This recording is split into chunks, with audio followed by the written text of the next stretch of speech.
بسم اللہ الرحمن الرحیم۔ یہ کسی نے پوچھا تھا کہ جنازے کو پھول مالائیں ڈالنا کیسا ہے، یعنی جنازے کے اوپر اور آیت لکھی ہوئی چادر سے اس کو ڈھانکنا کیسا ہے۔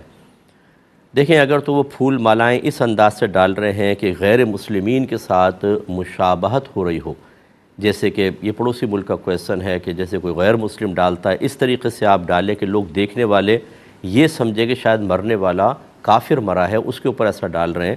اگرچہ ذکر الہی سے فرق تو ہو جاتا ہے، لیکن بہرحال اس طرح کی کوئی مشابہت اختیار کرنا منع ہے، اور اگر ایسی مشابہت نہیں ہے تو پھر آپ پھول وغیرہ ڈال سکتے ہیں۔ جیسے کہ ابھی عرض کیا تھا کہ نبی کریم صلی اللہ علیہ وسلم نے قبر کے اوپر، ان دونوں قبور پر ایک کھجور کی تر شاخ گاڑ دی تھی اور فرمایا کہ مجھے یقین ہے کہ جب تک یہ تر رہیں گی ان کے عذاب میں تخفیف رہے گی۔ اس کا مطلب ہے کہ وہ علماء نے فرمایا کہ وہ ذکر الہی کر رہی تھیں، ذکر الہی باعث نزول رحمت ہوا، اور وہ نزول رحمت تخفیف عذاب کا سبب بن گیا۔ اس کا مطلب ہے اگر ہم مردے کے ساتھ پر جنازے پہ بھی جیسے پھول پتیاں ڈال دیں، وہ ذکر کریں گی، مردے کو انست حاصل ہوگی، اور یہ عمل باعث نزول رحمت ہو سکتا ہے۔ اگرچہ کوئی سنت سے ثابت نہیں ہے، لیکن آپ کریں گے تو منع بھی نہیں ہوگا۔ دوسرا یہ کہ جو آیت والی چادر ہے، اس کو ڈالنے میں بڑی احتیاط کریں۔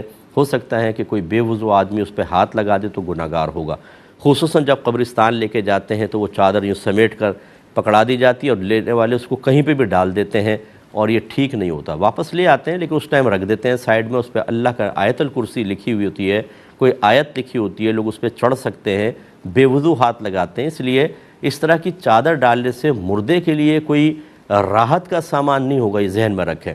ڈالنا چاہیں تو آپ کی مرضی ہے، سادہ کوئی چادر ڈال دیں یہ بھی صحیح ہے، لیکن اگر آیت والی بھی ڈالیں تو بہرحال پھر اس کی حرمت کا لحاظ رکھیں۔